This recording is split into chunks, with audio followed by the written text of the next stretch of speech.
Good morning students. 12th standard economics lesson 8 international economic organizations பன்னாட்டு பொருளாதார அமைப்புகள் international economic organizations பன்னாட்டு பொருளாதார அமைப்புகள் அதாவது நிறைய நாடுகளோடு சேர்ந்து பொருளாதார அமைப்புகள் வியாபாரம் பண்ணுறதுக்கான ஆர்கனைசேஷன் என்னென்ன அப்படின்னு இந்த லெசனில் பார்க்க போகிறோம். Foreign capital infinitely prefers situations where the upside potential is vast if risk must be taken to get in அப்படின்னு சொன்னவர் யாருன்னா ருடி டார்புஷ் அப்படிங்கிறவர். அதாவது என்ன சொல்லியிருக்கிறாருன்னா, ஃபாரின் முதலீடு வெளிநாட்டு முதலீடு செய்து அதற்கான சிச்சுவேஷனை உருவாக்குறது ரொம்ப பெரியதாக இருக்கிறது. அதில் ரிஸ்க்கு நிறைய மேற்கொள்ள வேண்டி இருக்கும். அப்படிலாம் இருந்தால் தான் இன்டர்நேஷ்னல் எக்கனாமிக் டெவலப் ஆகும் அப்படின்னு சொன்னது யாருன்னா ருடி டார்புஷ் அப்படிங்கிறவர். லேர்னிங் அப்ஜெக்டிவ்ஸ் இந்த லெசனில் நம்ம என்ன தெரிஞ்சுக்கிற போகிறோம்னா, to understand the role of international economic organisations in enhancing the magnitude of global business. உலக அளவில் வர்த்தகம் எப்படி உள்ளது அப்படிங்கிறத பற்றி பார்க்க போகிறோம். To know the objectives, functions and achievements of International Monetary Fund, World Bank and World Trade Organizations. அதாவது international monetary fund, world bank, world trade organisation இதனோட அப்ஜெக்டிவ்ஸ், ஃபங்க்ஷன்ஸ், அச்சீவ்மெண்ட்ஸ் என்னென்ன அப்படிங்கிறத பார்க்க போகிறோம். அப்ஜெக்டிவ்ஸ்னால் குறிக்கோள், ஃபங்க்ஷன்ஸ்னால் பணிகள், அச்சீவ்மெண்ட்ஸ்னால் சாதனைகள். To study about the trade blocs. Trade பிளாக்ஸ்னால் என்னது? வர்த்தக தொகுதி. என்னென்ன பிரிவு இருக்குது, என்னென்ன ஆர்கனைசேஷன். வாய்ஸ் சார்க் அப்படின்னு ஒரு ஆர்கனைசேஷன், ஏஷியன் அப்படின்னு ஒரு ஆர்கனைசேஷன், அண்ட் பிரிக்ஸ்னு ஒரு ஆர்கனைசேஷன். And their objectives. இந்த சார்க், ஏசியன், பிரிக்ஸ் இவங்களுடைய அப்ஜெக்டிவ்ஸ் என்ன, ஃபங்க்ஷன்ஸ் என்னென்ன, அண்ட் அச்சீவ்மெண்ட்ஸ் என்னென்ன அப்படின்னு இந்த லெசனில் நம்ம படிக்க போகிறோம். Introduction. In the previous chapter we have studied the basis of trade. அதாவது இதுக்கு முந்தின லெசனில் வியாபாரம்னா என்ன அப்படின்னு நம்ம தெரிஞ்சுருக்கோம். கெயின்ஸ் ஃப்ரம் ட்ரேட், வியாபாரத்தில் என்னென்ன நன்மைகள் கிடைக்குது, லாபம் கிடைக்குது அப்படின்னு தெரிஞ்சுருக்கிறோம். டேர்ம்ஸ் ஆஃப் ட்ரேட்னா என்ன அப்படிங்கிறத பற்றியும் நம்ம படிச்சிருக்கோம். பிஓபி அண்ட் ஃபாரின் எக்ஸ்சேஞ்ச் அப்படிங்கிறதுனா என்னங்கிறதையும் நம்ம பேலன்ஸ் ஆஃப் பேமெண்ட்ஸ். பிஓபின்னா என்ன? Balance of payments. ஃபாரின் எக்ஸ்சேஞ்சுனா அந்நிய செலாவணி மாற்றுறது, எக்ஸ்சேஞ்ச் பண்ணுறது. இதை பற்றிலாம் நம்ம அந்த லெசனில் படிச்சிருக்கோம்.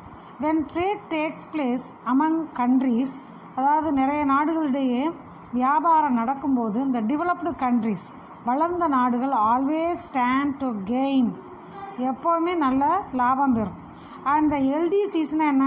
லோ டெவலப்டு கண்ட்ரீஸ், அதாவது வளர்ச்சி அடையாத நாடுகள் suffer from adverse terms of trade, அந்த வியாபாரத்தினால ரொம்ப பாதிக்கப்படுவாங்க.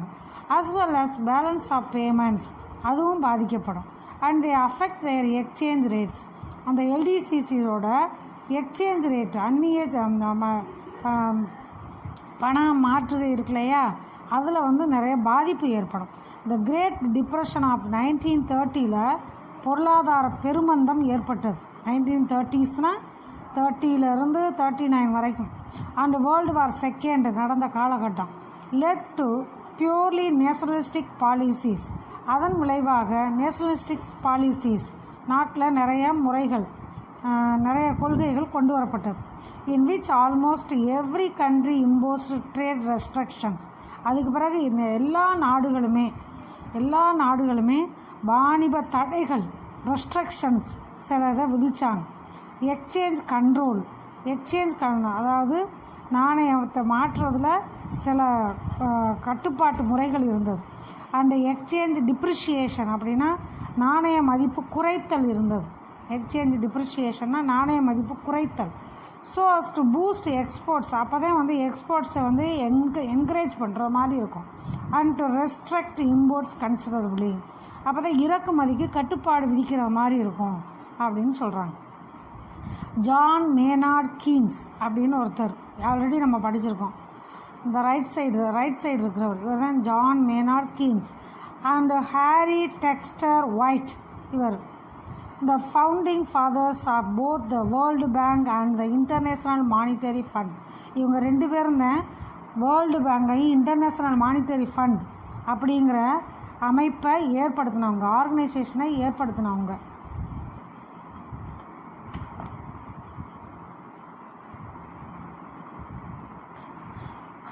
இந்த பிரெட்டன் வுட்ஸ் கான்ஃபரன்ஸ் அப்படின்னு ஒரு கூட்டம் நடந்தது. ப்ரொப்போஸ்டு ஐஎம்எஃப் தான் இந்த கூட்டத்தை அறிவித்தது.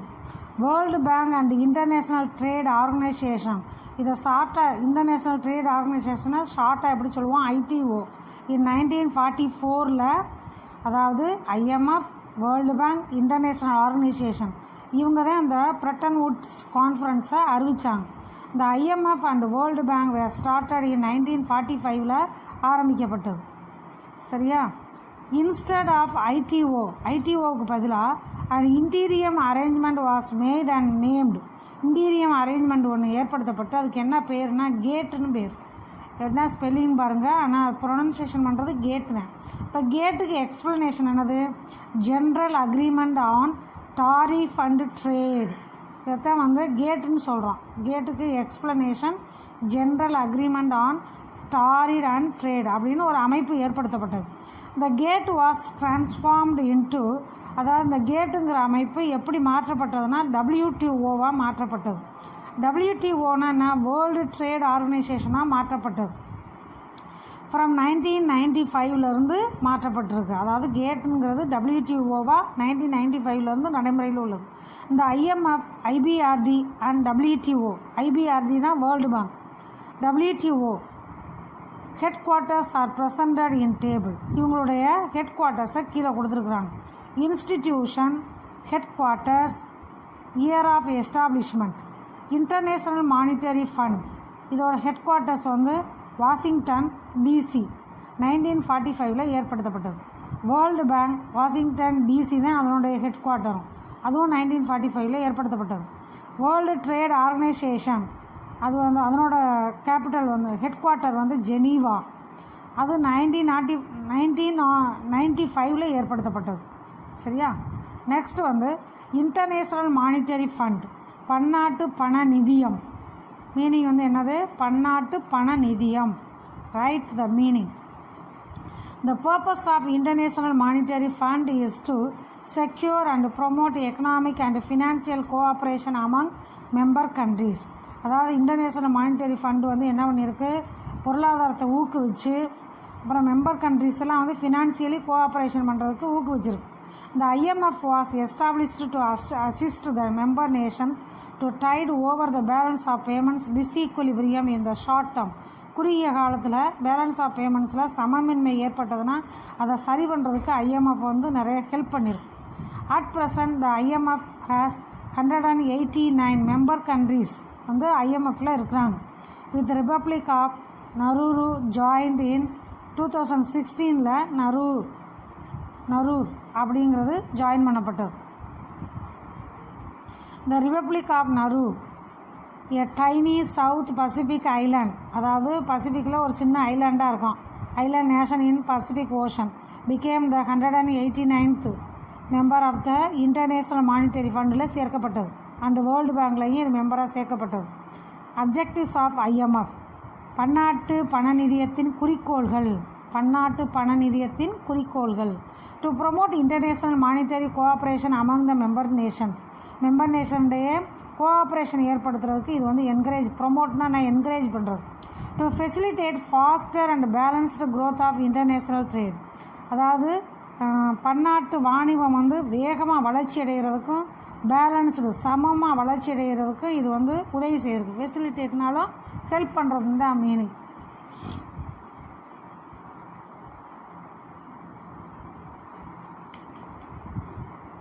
Third point, to ensure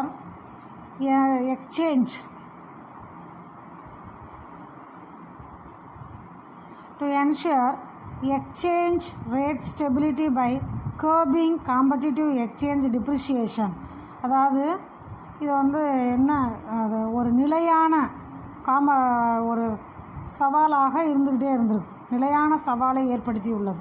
to eliminate or reduce exchange controls imposed by member nations. அதாவது மெம்பர் நேஷன்ஸ் வந்து சில கட்டுப்பாடுகள் விதிக்கிறத வந்து ரெடியூஸ் பண்ணியிருக்கு. டு எஸ்டாப்ளிஷ்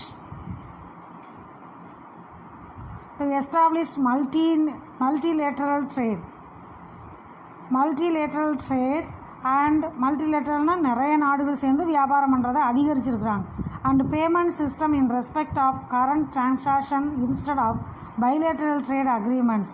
அதாவது பைலேட்டரல்னால் ரெண்டு நாடுகளுக்கிடையே உள்ள அந்த கரண்ட் டிரான்சாக்ஷன் பண பரிவர்த்தனை இருக்கு இல்லையா, அது பல நாடுகளிடையே பரிவர்த்தனை செய்கிற மாதிரி இதை எஸ்டாப்ளிஷ் பண்ணியிருக்காங்க. To promote the flow of capital from developed to developing nations. அதாவது டெவலப்டு நேஷன்லேருந்து டெவலப்பிங் நேஷனுக்கு முதலீடு செய்வதற்கு ப்ரொமோட் பண்ணியிருக்காங்க. To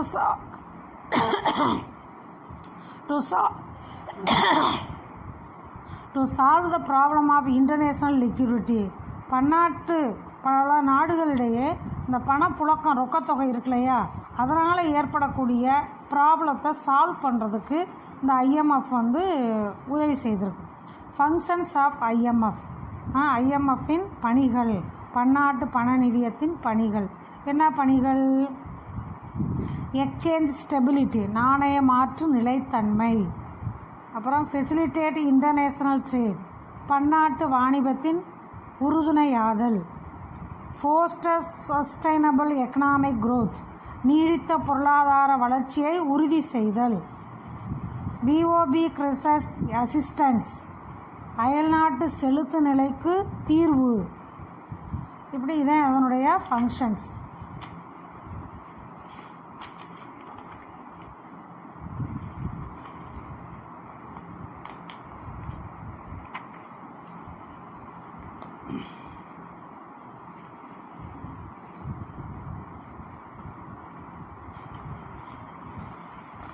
first point, bringing stability in exchange rate, நாணய மாற்று வீதத்தில் நிலைத்தன்மையை கொண்டு வருதல்.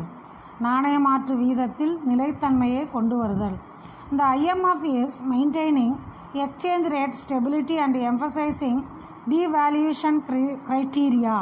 அதாவது ஐஎம்எஃப் வந்து என்ன மெயின்டைன் பண்ணுதுன்னா, எக்ஸ்சேஞ்ச் ரேட், அந்த பண மாற்று விகிதம் இருக்கு இல்லையா, அதில் நிலைத்தன்மையை கொண்டு வந்தது. Restricting members to go in for multiple exchange rates and also to buy or sell gold at prices other than declared par value. அதாவது கோல்டு அதுக்கு பதிலாக எக்ஸ்சேஞ்ச் பண்ணுறது, அந்த மாதிரி விதத்தில் ஒரு நிலைத்தன்மையை கொண்டு வந்தது.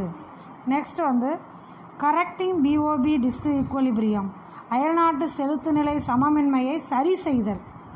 அயல்நாட்டு செலுத்து நிலை சமமின்மையை சரி செய்தல். The IMF is helping the member countries in eliminating or minimizing the short period disequilibrium in the balance of payments, either by selling or lending foreign currencies to the member nation. அப்படின்னா நான் IMF வந்து எதுக்கு help பண்ணியிருக்கு? Member கண்ட்ரீஸுக்கு. Eliminating or minimizing short period, அதாவது குறுகிய காலத்தில் சமமின்மை ஏற்படுகிறத நீக்கியிருக்கு அல்லது குறைச்சிருக்கு. இந்த பேலன்ஸ் ஆஃப் பேமெண்ட்ஸில் ஏற்படக்கூடிய சமமின்மையை either by selling or lending, அதாவது விற்கிறது அல்லது கடன் வாங்குறது, அது அந்த அந்நிய செலாவணி பணம் இருக்குல்லையே, அதில் உள்ள ப்ராப்ளத்தை எலிமினேட் பண்ணியிருக்கு அல்லது மினிமைஸ் பண்ணியிருக்கு. அடுத்ததாக டிட்டர்மினிங் பார் வேல்யூஸ், இணை மதிப்பை உறுதி செய்தல். இணை மதிப்பை உறுதி செய்தல். IMF enforces the system of determination of par values of the currencies of the member countries. IMF வந்து என்ன என்ஃபோர்ஸ் பண்ணியிருக்கு அப்படின்னா, மெம்பர் நேஷன்ஸ் வந்து பணத்தோட மதிப்பு வந்து ஒவ்வொரு நாடுகளிடையும் சார்ந்து இருக்கிற மாதிரி அது ஐஎம்எஃப் வந்து என்ஃபோர்ஸ் பண்ணியிருக்கு. According to the articles of agreement of the IMF அதுக்குன்னு ஒரு சட்ட திருத்தங்கள்லாம் கொண்டு வந்திருக்காங்க. Every member nation should declare the par value of its currency.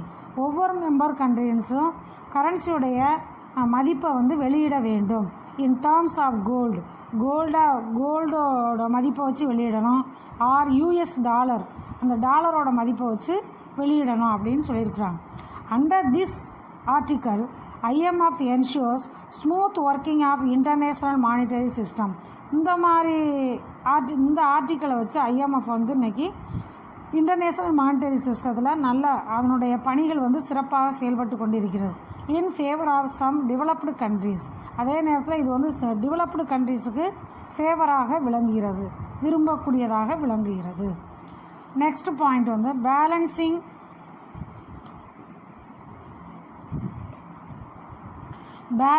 Demand and supply of currencies.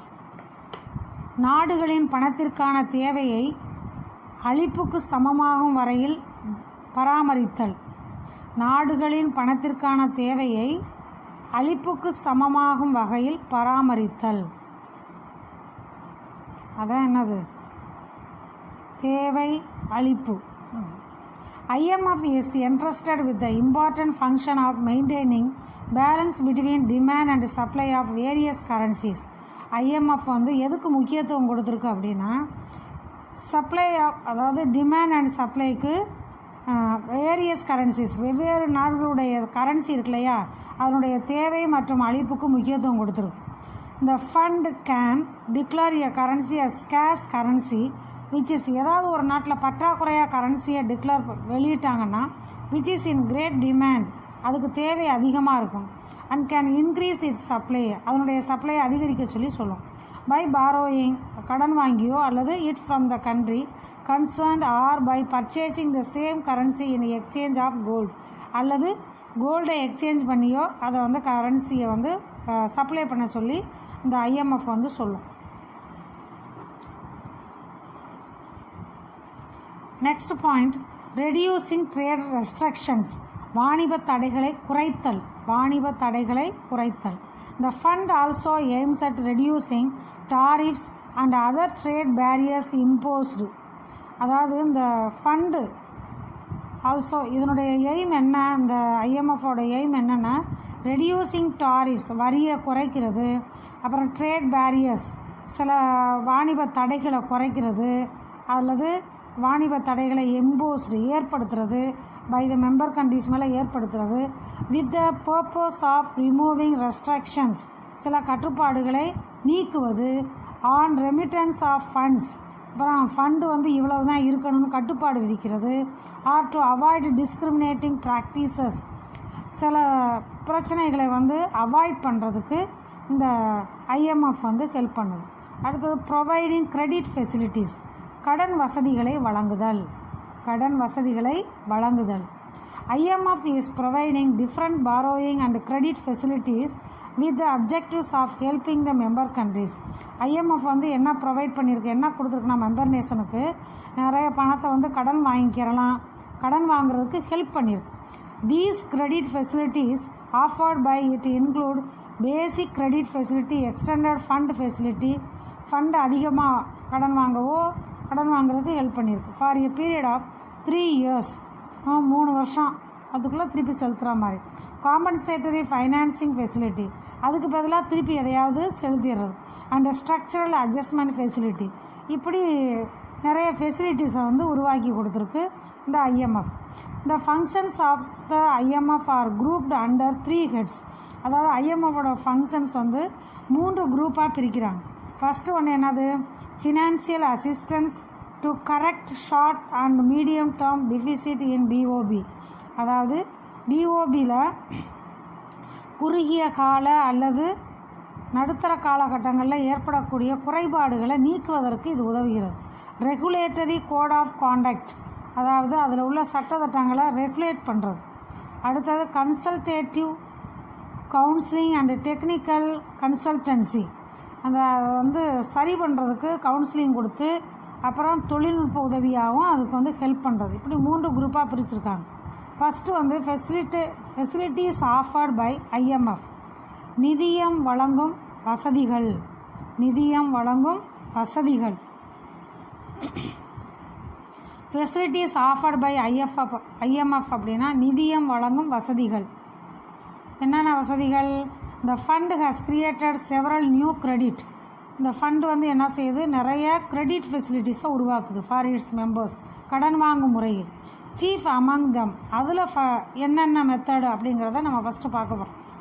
Basic credit facility, அடிப்படை கடன் வசதி. அடிப்படை கடன் எப்படியெல்லாம் வாங்கலாம்? இந்த IMF provides financial assistance to its member nations to overcome their temporary difficulties relating to balance of payments. அதாவது IMF வந்து என்ன ப்ரொவைட் பண்ணியிருக்கு அப்படின்னா, மெம்பர் நேஷன்ஸ்க்கு டெம்பரவரி டிஃபிகல்ட்டிஸை சரி பண்ணி கொடுத்துருக்கு. அடுத்தது a member nation can purchase from the fund other கரன்சியை பர்ச்சேஸ் பண்ணுறதுக்கு ஹெல்ப் பண்ணியிருக்கு. RSDRS in exchange for its own currency, அவங்க ஓன் கரன்சியை மாற்றி அதர் கரன்சியை வாங்குறதுக்கு ஹெல்ப் பண்ணியிருக்கு. To finance payment deficits, finance பேமெண்ட்டில் பற்றாக்குறை ஏற்பட்டால் ஓன் கரன்சியை கொடுத்து ஃபாரின் கரன்சியை வாங்குறதுக்கு ஹெல்ப் பண்ணியிருக்கு. இந்த லோன் இஸ் ரீபெய்டு, லோனை வந்து ரீபெய்ட் பண்ணும்போது when the member repurchases its, அந்த மெம்பர் கண்ட்ரி என்ன செய்யலாம், ரீபர்ச்சேஸ் பண்ணலாம், மறுபடியும் ஓன் கரன்சியை திருப்பி வாங்கிடலாம். ஓன் கரன்சியை கொடுத்து ஃபாரின் கரன்சியை வாங்கும்போது மறுபடியும் என்ன செய்யலாம், ஃபாரின் கரன்சியை கொடுத்து ஓன் கரன்சியை வாங்கிடலாம். With other currencies RSDRS. A member can unconditionally borrow from the fund in a year, அதாவது எந்த கண்டிஷனும் இல்லாமல் கடன் வாங்கலாம். Fund equal to 25% of its quota, 25% இந்த மாதிரி எந்த கண்டிஷனும் இல்லாமல் கடன் வாங்கலாம். This unconditional borrowing right is called the reserve tranche. அன்கண்டிஷனலாக கடன் வாங்குறாங்க இல்லையா, அதுக்கு பேர் ரிசர்வ் ட்ரான்ச்சி அப்படின்னு பேர். ஸ்பெஷல் ட்ராயிங் ரைட்ஸ், இந்த SDRன்னு படித்தோம் இல்லையா, SDRனால் என்ன டெஃபனிஷன்னா, ஸ்பெஷல் ட்ராயிங் ரைட்ஸ், சிறப்பு எடுப்புரிமைகள். சிறப்பு எடுப்புரிமைகள் SDRS அப்படின்னா ஸ்பெஷல் ட்ராயிங் ரைட்ஸ் அப்படின்னு அர்த்தம். சிறப்பு எடுப்புரிமைகள். The fund has succeeded in establishing a scheme of special drawing rights. இந்த ஃபண்டு வந்து என்ன இதில் வந்து சக்சீட் ஆகிருக்கு, அதாவது நல்லா வெற்றிகரமாக செயல்பட்டுருக்கு ஸ்பெஷல் ட்ராயிங் ரைட்ஸில். விச் இஸ் அதர்வைஸ் கால்டு, இதுக்கு இன்னொரு பேர் பேப்பர் கோல்டுன்னு அர்த்தம். They are a form of international resource created by IMF. இது வந்து இன்டர்நேஷ்னலி இது வந்து க்ரியேட் பண்ணியிருக்கிறாங்க. IMF தான் இது க்ரியேட் பண்ணியிருக்கு. 1969 உருவாக்கியிருக்காங்க. To solve the problem of international liquidity, international liquidity ப்ராப்ளத்தை சரி பண்ணுறதுக்கு இந்த மெத்தடு ஸ்பெஷல் ட்ராயிங் ரைட்ஸை உருவாக்கியிருக்காங்க. இன்டர்நேஷ்னல் லிக்விடிட்டின்னு என்ன, பன்னாட்டு அந்த ரொக்க பணம் கையில் இருக்கும் இல்லையா, பல நாடுகள்லேயும் ரொக்க பணம் புழக்கம் அதிகமாக இருக்கு இல்லையா, அந்த problem. They are allocated to the IMF members in proportion to their fund quotas. இந்த ஃபண்டு குவைட்டாஸ்க்குன்னே இந்த IMF வந்து இதை அலோகேட் பண்ணியிருக்கு SDRs. SDRs are used as a means of payment by fund members to meet balance of payments deficits and their total reserve position with the fund. அதாவது SDR என்ன செய்யுது, அந்த ஃபண்டை வந்து பேமெண்ட் பண்ணுறது, பேலன்ஸ் ஆஃப் பேமெண்ட்ஸில் பற்றாக்குறை ஏற்பட்டால் அதையும் சரி பண்ணுறது இதனோட வேலை. Thus SDRS act both as an international unit of account and a means of payment. Internationally இதை வந்து எக்ஸ்சேஞ்ச் பண்ணுற மாதிரி கொடுத்துருக்காங்க. All transactions by the fund in the form of loans and the repayment. இந்த ஃபண்டு வந்து transaction பண்ணுறது loan மூலியமாக அல்லது ரீபேமெண்ட் பண்ணுறது மூலியமாக டிரான்சாக்ஷன் பண்ணலாம். It's liquid resource, it's capital, அதாவது ரொக்கமாகவும் இதை ரிசர்வ் பண்ணி கையில் வச்சுக்கலாம் அல்லது முதலீடு செய்யலாம் எக்ஸட்ரா. ஆர் எக்ஸ்பிரஸ்டு இன் த SDR. SDRாக இதை எக்ஸ்பிரஸ் பண்ணலாம். The achievements of the fund can be summed up in the words of Hayek. that அதாவது ஹேயன்கிறவர் இதை என்ன சொல்லுது, இதனுடைய அச்சீவ்மெண்ட்ஸ் என்ன அப்படின்னா என்னன்னு சொல்கிறாருன்னா, that fund is like an international reserve bank. ஃபண்டுங்கிறது இன்டர்நேஷ்னல் ரிசர்வ் பேங்க் அப்படின்னு சொல்கிறார். ஃபண்டு இன்டர்நேஷ்னல் ரிசர்வ் பேங்க் மாதிரி அப்படின்னு யார் சொல்கிறார், ஹேயன்கிறவர் சொல்கிறார். எக்ஸ்டெண்டட் ஃபண்ட் ஃபெசிலிட்டி, விரிவாக்கப்பட்ட நிதி வசதி, விரிவாக்கப்பட்ட நிதி வசதி. Under this arrangement the IMF provides additional borrowing facility up to 40% of the members quota. அதாவது இந்த இந்த அரேஞ்ச்மெண்ட்டில் இந்த எக்ஸ்டெண்டட் ஃபண்டு ஃபெசிலிட்டி அந்த அரேஞ்ச்மெண்ட்டில் IMF வந்து என்ன செய்யுது, அடிஷ்னலாக கடன் வாங்குறதுக்கு உதவி செய்யுது. அதாவது 140% over and above the basis of credit facility, இதை விட அதிகமாக அல்லது அதோட இந்த அளவுக்கு கடன் வாங்குறதுக்கு உதவி செய்யுது.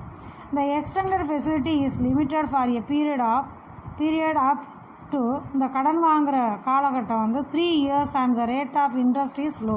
அதனுடைய வட்டி விகிதம் குறைவாகவே இருக்கும்.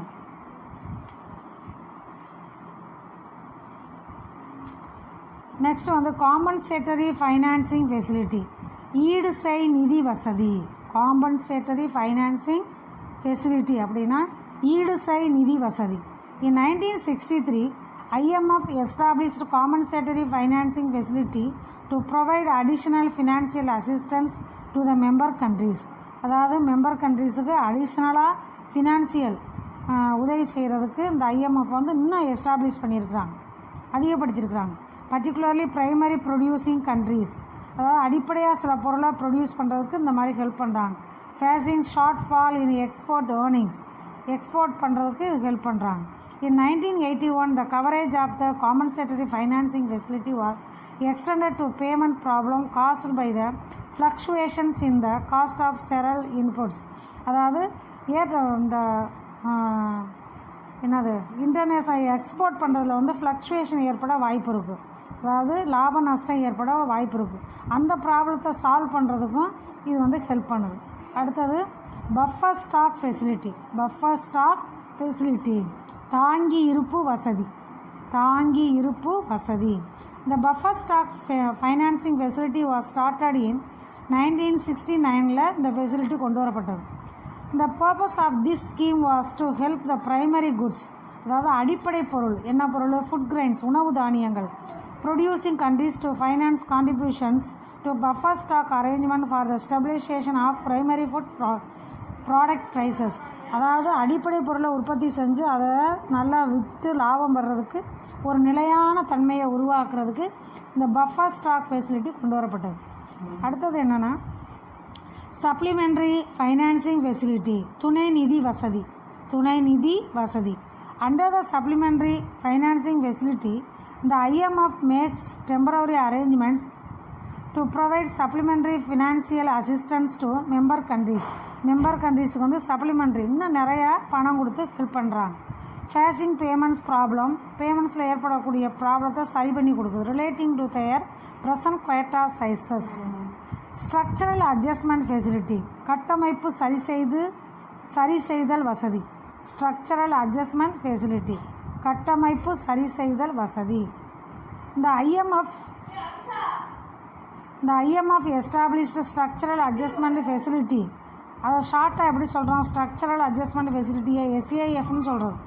இன் March 1986 to provide additional balance of payments assistance on concessional terms to the poorer member countries. அதாவது மெம்பர் கண்ட்ரீஸில் புவராக இருப்பாங்க இல்லையா, அந்த கண்ட்ரிக்கு அதை அட்ஜஸ்ட் பண்ணுற மாதிரி ஃபண்டு கொடுத்து உதவி செய்கிறதுக்கு இந்த ஸ்ட்ரக்சரல் அட்ஜஸ்ட்மெண்ட் ஃபெசிலிட்டிங்கிற அமைப்பு உள்ளது. இன் December 1987 the enhanced structural adjustment facility was set up to augment the availability of concessional resources to low income countries. Low income நாடுகளுக்கும் இது நிறையா கொடுத்து ஹெல்ப் பண்ணுறாங்க, அதாவது ஃபைனான்ஸ் கொடுத்து ஹெல்ப் பண்ணுறது. இந்த பர்பஸ் ஆஃப் எஸ்ஏஎஃப்னா என்ன சொன்னால் ஸ்ட்ரக்சரல் அட்ஜஸ்ட்மெண்ட் ஃபெசிலிட்டின்னு சொன்னோம் இல்லையா, அதுதான் எஸ்ஏஎஃப். அண்ட் ESAFனா என்ன அர்த்தம், என்ஹான்ஸ்டு ஸ்ட்ரக்சரல் அட்ஜஸ்ட்மெண்ட் ஃபெசிலிட்டி அப்படிங்கிறது is to force the poor கண்ட்ரீஸுக்கு தான் இது வந்து உதவி செய்யுது. To undertake strong macro economic, poor கண்ட்ரீஸில் பேரியல் பொருளாதாரத்தை கொண்டு வர்றதுக்கு இது வந்து உதவி செய்யுது. and structural programs to improve their balance of payments positions and promote economic growth. அந்த புவர் கண்ட்ரீஸில் பொருளாதார வளர்ச்சி அடைவதற்கு இது உதவி செய்கிறது. நெக்ஸ்ட் வந்து அச்சீவ்மெண்ட்ஸ் ஆஃப் IMF, அதிலிருந்து அடுத்த கிளாஸில் பார்க்கலாம். Thank you students.